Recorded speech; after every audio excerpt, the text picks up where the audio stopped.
ಕನಕಪುರ ತಾಲೂಕಿನ ಶಿವಗಿರಿ ಕ್ಷೇತ್ರದಲ್ಲಿ ಮಹಾಶಿವರಾತ್ರಿಯ ಅಂಗವಾಗಿ ವಿಶೇಷ ಪೂಜಾ ಕಾರ್ಯಕ್ರಮವನ್ನು ಕ್ಷೇತ್ರದ ಪೀಠಾಧ್ಯಕ್ಷರಾದ ಅನ್ನದಾನ ಸ್ವಾಮಿಗಳ ನೇತೃತ್ವದಲ್ಲಿ ಹಮ್ಮಿಕೊಳ್ಳಲಾಗಿತ್ತು. ಕ್ಷೇತ್ರದಲ್ಲಿ ಮಹಾಶಿವರಾತ್ರಿ ಅಂಗವಾಗಿ ಅನ್ನದಾನೇಶ್ವರ ಹಾಗೂ ಕಾಳಭೈರವೇಶ್ವರ, ಮಹಾಗಣಪತಿ, ಮಹಾವಿಷ್ಣು ದೇವತೆಗಳಿಗೆ ವಿಶೇಷ ಅಭಿಷೇಕವನ್ನು ಮಾಡಲಾಗಿತ್ತು. ಹಾಗೆಯೇ ಎಲ್ಲಾ ದೇವತೆಗಳಿಗೆ ಹೂವಿನ ಅಲಂಕಾರವನ್ನು ಮಾಡಲಾಗಿತ್ತು. ಶುಕ್ರವಾರ ಬೆಳಗ್ಗೆಯಿಂದ ಶನಿವಾರ ಬೆಳಗ್ಗೆಯವರೆಗೆ 16,000 ಭಕ್ತಾದಿಗಳು ಕ್ಷೇತ್ರಕ್ಕೆ ಭೇಟಿ ಕೊಟ್ಟು ದೇವತೆಗಳ ದರ್ಶನ ಪಡೆದು ಅನ್ನದಾನ ಸ್ವಾಮಿಗಳ ಆಶೀರ್ವಾದ ಪಡೆದರು. ಬಿಡಿಸಿ ಬ್ಯಾಂಕಿನ ಅಧ್ಯಕ್ಷರಾದ ಎಂಡಿ ವಿಜಯದೇವ್, ತಾಲೂಕು ಪಂಚಾಯಿತಿ ಮಾಜಿ ಅಧ್ಯಕ್ಷರುಗಳಾದ ಏಲ್ಗಳ್ಳಿ ದೊಡ್ಡಣ್ಣ, ದೊಡ್ಡಾರಳ್ಳಿ ಕೃಷ್ಣಪ್ಪ, ಎಪಿಎಂಸಿ ನಿರ್ದೇಶಕರಾದ ಮಹೇಶ್ ಸೇರಿದಂತೆ ತಾಲೂಕಿನ ಎಲ್ಲಾ ಪಕ್ಷಗಳ ರಾಜಕೀಯ ಮುಖಂಡರು ಆಗಮಿಸಿದ್ದರು. ಹಾಗೆಯೇ ಭಕ್ತಾದಿಗಳ ಸಹಕಾರದೊಂದಿಗೆ ಗಿರಿಜಾ ಕಲ್ಯಾಣವನ್ನು ಸಹ ಏರ್ಪಡಿಸಲಾಗಿತ್ತು. ಹಾಗೆಯೇ ಜಾನಪದ ಕಲಾವಿದರಿಂದ ವಿವಿಧ ಜಾನಪದ ಕಲಾ ಕಾರ್ಯಕ್ರಮಗಳು ರಾತ್ರಿ ಪೂರ್ತ ನಡೆದವು. ಕ್ಷೇತ್ರಕ್ಕೆ ಬಂದ ಎಲ್ಲ ಭಕ್ತಾದಿಗಳಿಗೆ ಶುಕ್ರವಾರ ಬೆಳಗಿನಿಂದ ಶನಿವಾರದ ಬೆಳಗ್ಗೆಯವರೆಗೆ ಅನ್ನದಾಸೋಹವನ್ನು ಈ ಸಂದರ್ಭದಲ್ಲಿ ಏರ್ಪಡಿಸಲಾಗಿತ್ತು.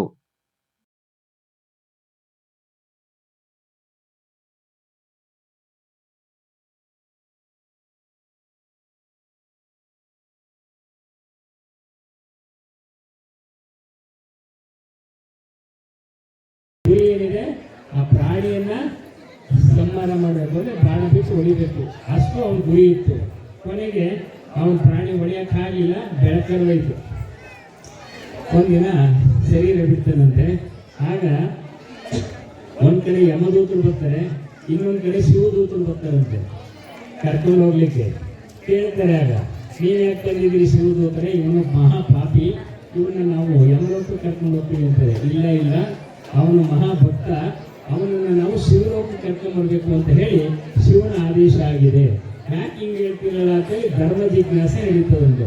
ಆಗ ಅವ್ರು ಹೇಳ್ತಾರೆ, ಮಹಾಶಿವರಾತ್ರಿ ದಿವನ ಅವನು ಬಿಲ್ಪತ್ರೆ ಮರದಲ್ಲೇ ಕೂತಿದ್ದ, ಆ ಬಿಲ್ವ ದಳವನ್ನು ಕಿತ್ತು ಶಿವಲಿಂಗ ಮೇಲೆ ಹಾಕಿರೋದ್ರಿಂದ ಅವನಿಗೆ ಶಿವಲೋಕ ಪ್ರಾಪ್ತಿಯಾಗಿದೆ, ಯಮಲೋಕ ಇಲ್ಲ.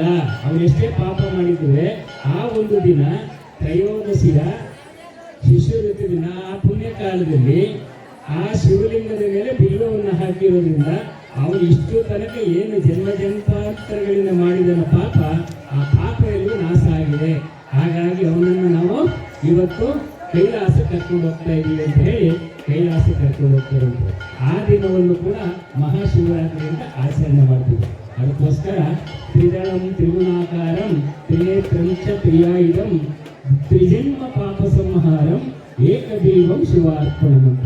3 ಜನ್ಮಗಳಲ್ಲಿ ಮಾಡಿರ್ತಕ್ಕಂತಹ ಪಾಪ, ಬರೀ ಒಂದು ಜನ್ಮ ಅಲ್ಲ, ಎಷ್ಟು 3 ಜನ್ಮಗಳಲ್ಲೂ ಏನಾದರೂ ಪಾಪ ಮಾಡಿದರೆ ಆ ಪಾಪ ನಾಶ ಆಗೋದು ಯಾವತ್ತು ಅಂತ ಹೇಳಿದ್ರೆ ಈ ಒಂದು ಪುಣ್ಯ ದಿನದಲ್ಲಿ ಅಂತ ಹೇಳಿ ಈಗ ನಮ್ಮ ಪುರಾಣ ಇತಿಹಾಸಗಳಿಂದ ನಡ್ಕೊಂಡು ಬಂದಿದೆ.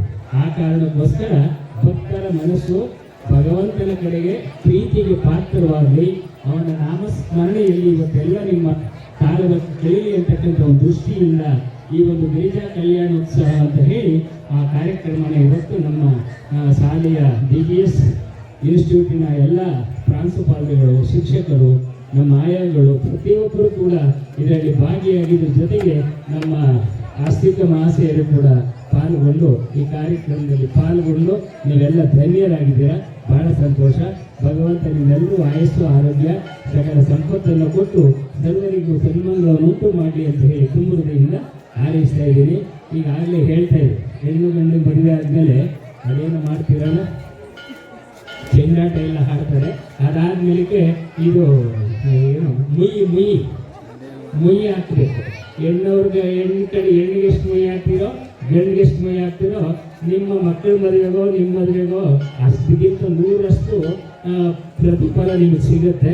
ಯಾರಾದ್ರೂ ಮುಯಿ ನೀಡುವಂಥವ್ರು ಇದ್ರೆ ಅವ್ರ ಹೆಸರನ್ನು ಓದಿಸಿ ಮುಯಿ ಹಾಕ್ಸ್ಬೋದು. ಎರಡನೇದು, ಈಗ ಚೆಂಡಾಟ ಇರ್ತದೆ, ಅದಾದ್ಮೇಲೆ ನೀವು ಮುಯ್ಯನ್ನು ನೀಡ್ಬೋದು ಅಂತ ಹೇಳಿ ಈ ಸಂದರ್ಭದಲ್ಲಿ ಹಾರಿಸ್ತಾ ಇದ್ದೀನಿ.